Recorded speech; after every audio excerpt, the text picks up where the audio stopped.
그때 예수님께서 니고데모에게 말씀하셨다. 모세가 광야에서 뱀을 들어올린 것처럼 사람의 아들도 들어올려져야 한다. 믿는 사람은 누구나 사람의 아들 안에서 영원한 생명을 얻게 하려는 것이다. 하나님께서는 세상을 너무나 사랑하신 나머지 외아들을 내주시어 그를 믿는 사람은 누구나 멸망하지 않고 영원한 생명을 얻게 하셨다. 하나님께서 아들을 세상에 보내신 것은 세상을 심판하시려는 것이 아니라 세상의 아들을 통하여 구원을 받게 하시려는 것이다. 아들을 믿는 사람은 심판받지 않는다. 그러나 믿지 않는 자는 이미 심판을 받았다. 하나님의 아들의 이름을 믿지 않았기 때문이다. 그 심판은 이러하다. 빛이 이 세상에 왔지만 사람들은 빛보다 어둠을 더 사랑하였다. 그들이 하는 일이 악하였기 때문이다. 악을 저지른 자는 누구나 빛을 미워하고 빛으로 나가지 않는다.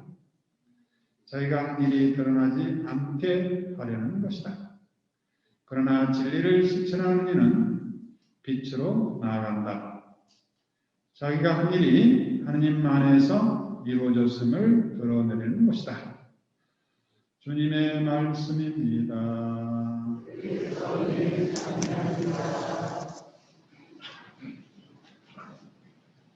네, 주님의 이름으로 사랑합니다. 네, 여러분이 신약 성경과 구약 성경을 한마디로 한 문장으로 딱 요약하라 하면은 바로 요한복음 3장 16절입니다. 하나님께서는 세상을 너무나 사랑하신 나머지 외아들을 내주시어 그를 믿는 사람은 누구나 멸망하지 않고 영원한 생명을 얻게 하셨다. 그래서 이 말씀은 우리가 꼭 기억해야 됩니다. 무엇을 가장 먼저 기억해야 되는가? 하나님께서는 사랑하신다는 것, 세상을 사랑하시고 우리를 사랑하신다는 것. 두 번째는 그 사랑의 표시로 외아들을 우리에게 내주셨다는 것. 그래서 성체 성사 때마다 받아 먹으라 내 몸이다 피를 흘리는 사랑을 늘 쏟고 있다는 것을 이야기하고 있습니다. 그리고 그를 믿는 사람은 누구나 멸망하지 않고 어떤 사람은 성당에 오다가 사고가 나서 뭔가 넘어져서 다리를 다쳤어요. 아이고 주님이 나를 벌 주나 봐. 그런 말을 하면 안 됩니다. 하나님께서는 우리를 멸망하지 않고 단죄하지 않고 벌을 주지 않고 영원한 생명을 얻으려고 오셨다는 것을 기억해야 됩니다. 하나님은 함부로 우리를 벌 주고 단죄하고 하시는 분이 아니에요. 17절에도 보면 같은 내용입니다. 하나님께서는 아들을 보내신 것은 세상을 심판하려는 것이 아니라 단죄하려는 것이 아니라 아들을 통하여 구원하시려는 것이다. 구원이 바로 사랑하겠다는 것이고 기쁨을 주겠다는 것이고 행복하게 살도록 해주겠다는 말씀입니다. 그래서 우리가 요한복음 3장 16절의 말씀을 결코 잊어서는 안 됩니다. 어떤 상황에서도 하나님께서 나에게 영원한 생명, 기쁨과 희망과 사랑과 성령의 열매가 있죠. 사랑, 기쁨, 평화, 인내, 친절, 선행, 진실, 온유, 절제 같은 이런 당신의 풍성한 은총으로 끊임없이 우리를 주신다는 그 이미지, 그 생각이 가득 차야 됩니다. 아무리 내가 불행한 상황이 있더라도 하느님은 나를 결코 이런 상태로 내버려두지 않으시고 영원한 생명으로 참다운 기쁨으로 사랑과 기쁨과 평화와 인내와 진실과 절제 이런 아름다운 삶으로 반드시 이끌으시라는 걸 굳게 믿어야 됩니다. 이 믿음이 우리를 살리는 겁니다. 제가 여러분 모두가 성당에 올 때 주님의 집에 가자 할 때 우리는 몹시 기뻐노라. 이런 노래를 부르면서 오면 좋겠어요. 주님을 함께라면 용기가 생긴다는 생각을 가득하면 좋겠어요. 그러나 불행하게도 우리 천주교 신자들이 뭘 좀 부탁하냐? 나는 부족해요. 나는 몰라요. 나는 죄가 많아요. 자신이 없어요. 부모로부터 받은 신앙을 모태신앙이라고 그러는데 이것이 변질돼가지고 나는 못해요 하면서 모태신앙으로 바꿔버렸어요.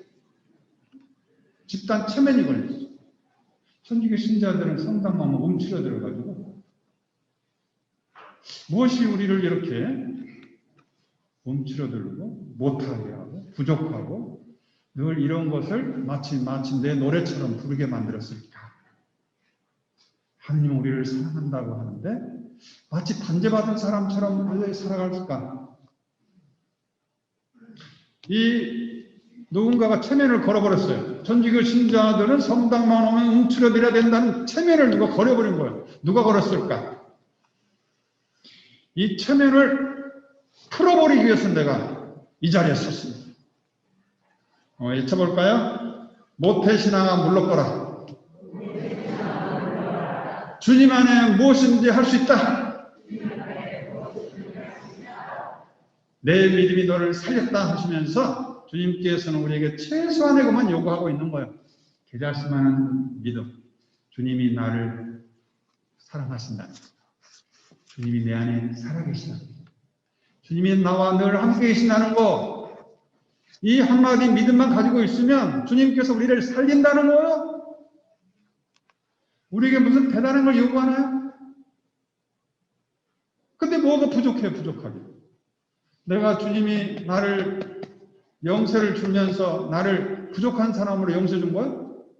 하느님의 아들과 하느님의 딸로 영세 줬는데 많은 사람이 나는 개구리야, 개구리.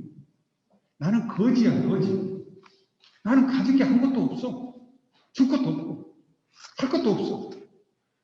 왜 이렇게 집단 체면에 걸려 있는지 내가 그거 신비. 천주교의 신비. 이제부터는 우리 주님의 이 말씀, 하느님은 세상을 너무나 사랑하신 나머지 당신의 외아들을 아낌없이 내주시고 언제? 지금도 예수님이 왜 십자가에 계셔요? 내가 죄를 지을 그 즉시 당신의 피를 흘리면서 없애버리려고 하신 거예요. 단죄하려고 있는 게 아니고 우리가 죄를 지으면 뭐 그걸 노트에 적으려고 있는 분이 아니야. 외아들을 주시어 그를 믿는 사람은 누구나 멸망하지 않고 단죄받고 뭔가 고통받고 저주받고 하는 게 아니고 멸망하지 않고 영원한 생명으로 초대받고 있는 거예요. 이렇게 끊임없이 외치는 주님 앞에서 왜 나는 못해 부족해 나는 죄가 많아 이런 노래를 부르면서 뒷담 체면에 걸려 있는지 이것을 완전히 풀어버렸으면 좋겠어요. 요한복음 3장 16절이 바로 이 체면을 푸는 역사예요. 잊어서는 안 돼요. 어떤 상황에서 주님은 나를 단죄하지 않고 해방하시고 구원하시고 영원한 생명으로 초대하신 분이라는 것을 기억해야 돼요.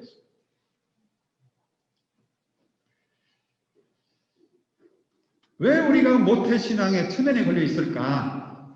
신관의 문제, 신관. 하나님을 내가 어떻게 생각하는가? 우리가 아버지를 어떻게 생각하는가 굉장히 중요한 거예요. 우리 아버지는 나를 위해서 집 팔고 몸 팔고 모든 걸 팔아가지고 나를 잘 되도록 나에게 사랑을 주시는 그런 분이라고 생각하면서 사는 사람하고 야단 한 번 맞았다고 우리 아버지는 나를 미워하고 나를 그냥 늘 폄하하고 그래서 아버지하고는 입을 딱 닫고 살아가는 사람도 있어요. 진짜 아버지가 그렇게 했어요? 야단 좀 쳤다고 아버지를 딱 아버지는 나를 미워하고 저주하고 잘못되도록 하는 사람이요? 웃기는 거지. 그 아버지는 너무나 억울한 거야. 잘 되라고 야단좀 쳤더니 아버지를 완전히 지옥의 사자로 만들고 아버지하고 말도 안 돼서 안 섞고, 이런 것이 우리 천주교 신자들 안에 그대로 이루고 있어요. 하나님이 뭔가 잘 되라고 하는 그런 말을 가지고 마치 하나님이 무슨 지옥의 문지기처럼 전락시켜놨어요. 그런 말도 안 되는 거죠. 우리 신앙이, 우리 교리가 문제. 원죄. 이 죄를 너무 강조해놔가지고, 아담이 범죄해서 내가 언제 죄를 졌어? 아담이 범죄를 지어서 당신이 죄가 있는 거야. 내가 언제 죄를 졌어? 내가 교리 받을 때 내가 그걸 교리 교수한테 물어봤어. 난 죄 진 적 없다. 아니, 아담이 범죄를 지었으니까 너도 죄를 지은 거다. 나 죄 진 적 없다. 한바탕 싸웠어. 아니, 내가 지은 거하고 아담이 지은 거하고 뭔 상관이야? 왜 거기다가 나를 죄에 분리해 써가지고 내가 죄를 지었다고 이야기하는 거야? 물론 아담이 죄를 지었어. 그런데 아담이 죄를 지었다고 아담을 완전히 죽여버린 거예요? 아담이 누구나 다 공유해야 될 선과 악을 알게 하는 나무를 따먹었어. 그래서 공유해야 될 걸 따먹어버렸기 때문에 공유할 수 없는 세상이 돼버린 거예요. 낙원에서는 살 수 없어. 그래서 아담을 죽여버린 거예요? 그렇지 않아요. 아담이 공유할 수 있는 곳에는 살 수 없으니 다른 곳에 이제 땀을 흘려서 살 수 있는 곳을 마련한 거예요. 이걸 뭐예요? 재창조라고 합니다. 재창조. 하나님이 무슨 죄를 지어서 뭐 단죄하려고 한 게 아니고 재창조했다는 게 창세기의 기쁜 소식이다 이거. 그리고 이 원죄 이야기는 창세기 시작이 아니에요. 창세기 시작은 뭘로 시작해요? 하나님께서는 빛을 창조하신 다음에 보시니 좋더라 하고 축복의 노래를 부른 거잖아. 여기에 무슨 단죄가 있어요? 무슨 하나님이 무슨 우리를 죄를 짓나 믿나 쳐다보다가 죄를 지면 옳다 너 걸렸다 이런 쪼잔한 하나님이요? 그런 하나님은 믿을 필요 없어요. 우리 하나님은 우리를 사랑하사 당신 아들까지도 아낌없이 주시는 자비 가득한 하나님인데 어떻게 하여 이 하나님을 죄를 짓나 믿나 쳐다보다가 죄를 지면 너는 잘 걸렸다는 이런 쪼잔한 하나님으로 전락시켜놨냐 이거요? 이것이 우리를 움츠들게 하는 거예요. 하나님은 빛일 뿐만 아니라 하나님께서는 묻힐 땅이라고 땅을 창조하신 다음에 묻이 있는 곳을 바다로 하신 다음에 땅과 물이 있는 바다가 있는 그런 세상을 창조하신 다음에 뭐라고 그랬어요? 보시니 좋더라 하신 거예요. 여기 무슨 죄가 있어요? 단죄가 있어? 없어. 그 다음에 하나님께서는 카인이 형제를 죽였어요. 그러면 카인도 죽여버린 거예요? 그렇잖아요. 네가 살 길을 마련할 테니 걱정 말고 가거라. 이게 하나님의 재창조야. 그리고 홍수의 심판 때 뭐 인류를 멸망시켰어요? 홍수가 날 수밖에 없는 그런 비참한 처지가 되어버린 거 인간의 범죄로 인해서. 그런데 하나님은 노아를 통해서 재창조하신 거예요. 이처럼 끊임없이 인간은 죄를 짓지만 하나님은 끊임없이 인간의 살 길을 마련하시고 영원한 생명 구원을 하시기 위해서 재창조하시고 재창조하고 있다는 것이고, 재창조의 완성이 바로 예수 그리스도를 통해서 완성된 거예요. 이렇게 해서 하나님을 우리가 함부로 전락시켜서는 안 되고 끊임없이 우리를 재창조해서 살 길을 마련하신 생명 가득한 하나님의 이미지로 가득 차야 돼. 그래서 이게 과거에 우리 원죄를 너무 강조한 신앙을 이렇게 속량, 죄를 짓고 구원하는 영성이라고 합니다. 속량, 영성. 이걸 너무 강조하는 것은 그렇게 건강치 못해. 그러나 우리 요즘에 창조 중심 영성이라고 합니다. 하나님께서 끊임없이 우리를 재창조해서 창조의 기쁨, 보시니 좋더라는 축복 가득한 세상을 끊임없이 만들고자 하는 그분의 아름다운 마음과 함께 우리의 아름다운 마음을 합쳐서 세상을 아름답게 꽃피도록 하는 것이 바로 기쁜 소식이라는 겁니다. 그래서 우리 모두가 이제는 더 이상 죽음이 죄의 대가가 아니고 죽음이 자연의 사건이며 고통이 죄의 대가가 아니고 고통은 우주가 새로운 창조를 하기 위한 산고라고 볼 수 있는 거죠. 어머니가 자녀를 낳으면서 고통스럽죠. 죄의 대가요? 말도 안 되죠. 새로운 생명을 창조하기 위한 어머니의 산고죠. 아무리 고통스럽더라도 희망을 안고 새 생명을 향해서 한 걸음 한 걸음 인내의 여정을 통해서 어머니도 새롭게 창조되고 자녀도 이 세상에서 하고 탄생하는 거 아닙니까? 이것이 바로 창조의 기쁨입니다. 그래서 우리 모든 신앙인들이 더 이상 움츠러들지 말고 주님의 이 자비 앞에서 주님의 집에 가장할 때 우리는 몹시 기뻐노라 하고 기쁨의 노래를 부르면서 성당에 발걸음을 드린다는 것입니다. 예수님께서 나병 환자에게 어떻게 되었어요? 많은 사람들이 손가락질하고 상대도 않고 나병 환자를 무시하고 그런데 예수님께서는 나병 환자가 스승님은 하고자 하시니 저를 깨끗하게 하실 수 있습니다. 예수님이 그대로 반복하고 있어요. 하고자 하시는 겁니다. 손을 대시고 하고자 한다. 무슨 말이에요? 나병 환자의 말을 잘 들었다는 거 아니에요? 우리가 상대방을 존중하던 상담에 제의를 올리고 잘 들었다는 걸 표현해라는 거예요. 당신이 존중받을 수 있는 존중받는 소중한 존재라는 걸 표현해라는 거예요. 이야기를 잘 듣고 잘 들었다는 걸 표시하는 게 뭐예요? 반복해 주는 거예요. 아이고 저는 너무너무 힘들어요. 힘들군요. 우리 사랑하는 남편이 저를 너무너무 힘들게 해요. 남편이 힘들게 하군요. 반복해 주는 거거든요. 똑같이 오늘 주님께서 나병 환자가 하고자 하시면 하고자 한다 이거 하고자 한다. 이처럼 주님은 나병 환자를 소중하게 여기면서 손을 대시고 그의 병고를 당신 것으로 삼으시고 당신을 죽음을 앞당기시면까지도 나병 환자를 온전히 재창조하신 이런 주님을 바라보면서 어떻게 단죄하는 하느님으로 레벨을 딱 붙여가지고 거기서 움츠러져야 되냐 이거죠. 말도 안 되죠. 아버지가 야단점 쳤다고 어떻게 아버지는 나를 미워해. 평생 동안 그렇게 살아야 되냐. 너무너무 힘든 거잖아요. 너무너무 억울하잖아요. 하느님도 마찬가지예요. 하느님을 함부로 지옥의 문지기로 전락시켜버리면 안 돼요. 이제. 하느님은 우리를 사랑하사. 그죠?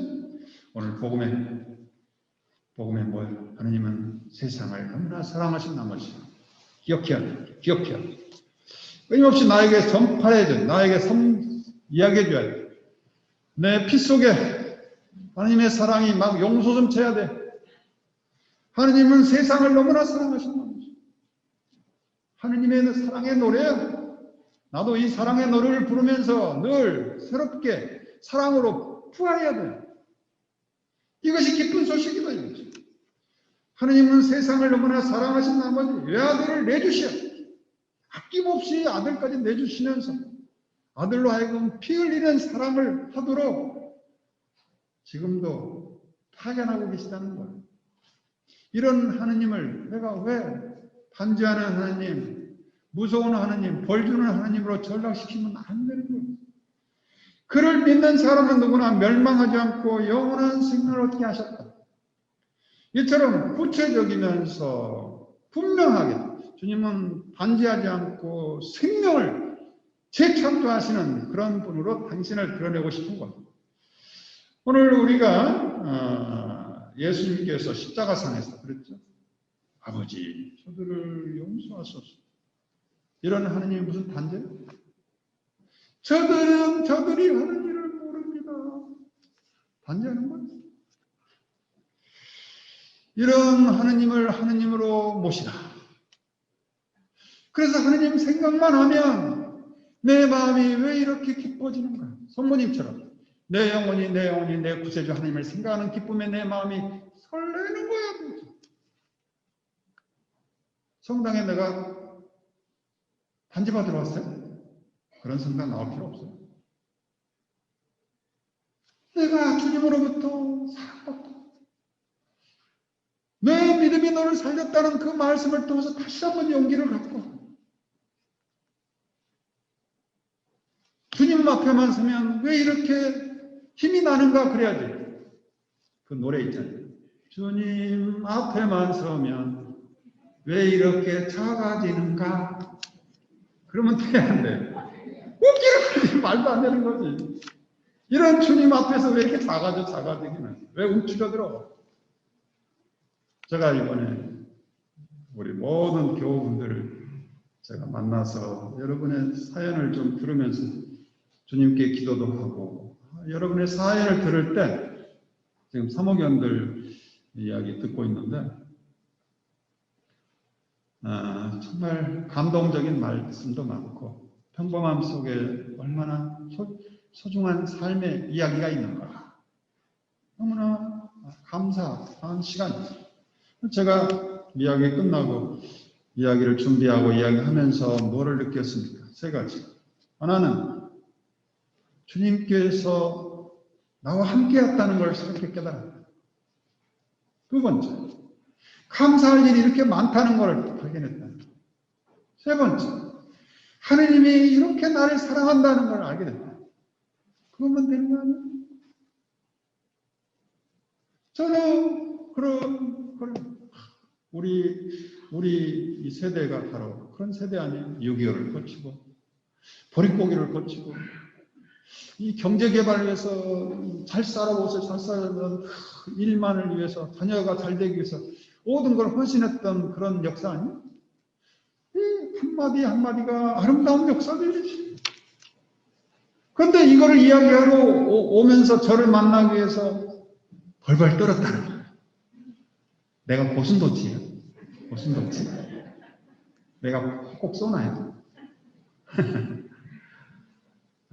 물론 이제 그동안 여러분이 사제에 대한 이미지 때문에 그럴 수도 있는데 저도 주님의 사랑을 노래하고 주님의 사랑을 어떻게 여러분이 마음 깊이 마음에 새기고 행복하도록 해주는 사람이지 저는 결코 여러분에게 함부로 대하지 않아요. 야단도 안 쳐요. 야단 칠 자격이 없어요. 왜? 주님도 야단 치지 않는데 내가 왜 야단 쳐? 그래서 저에게 올 때는 마치 친구에게 오는 것처럼 편안하게 평화롭게 오시기를 바랍니다. 우리 주님께서 잃어버린 자녀가 자산의 반을 탕진하고 돌아갔죠. 아버지는 어떻게? 아직도 멀리 떨어져 있을 때 아버지는 그를 보고 가엾은 마음이 들어. 달려나가 목을 끌어안고 입을 맞췄다. 이 하나님의 이미지로 가르쳐요. 그래서 주님만 생각하면 성모님처럼 내 마음이 왜 이렇게 기쁨으로 내 영혼이 주님을 찬양하는가. 오늘 제2독서도 비슷한 표현을 하고 있어요. 에페소서. 어떤 사람이 고백선사를 봤어요. 신부님, 저희는 아이를 많이 때렸어요. 그래서 신부님, 에페소서를 읽어보시라. 에페소서를 읽어보라고. 에페소서는 성경 전체를 요약한 내용입니다. 자주 읽어봐요.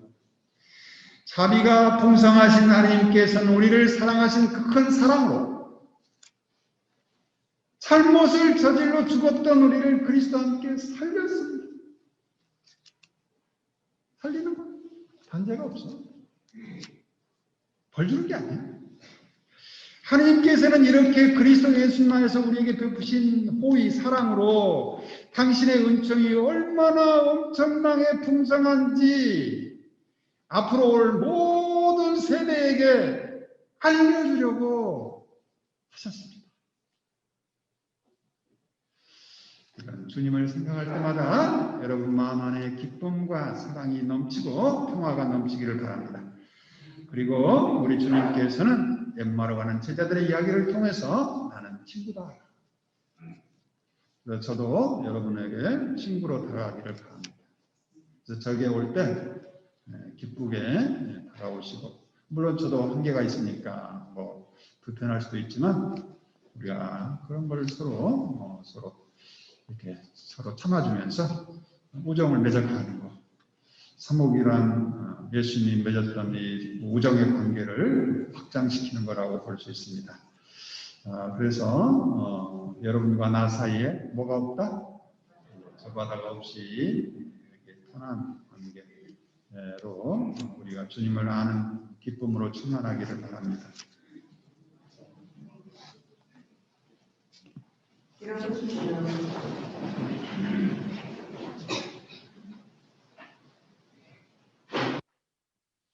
전하신 천주성부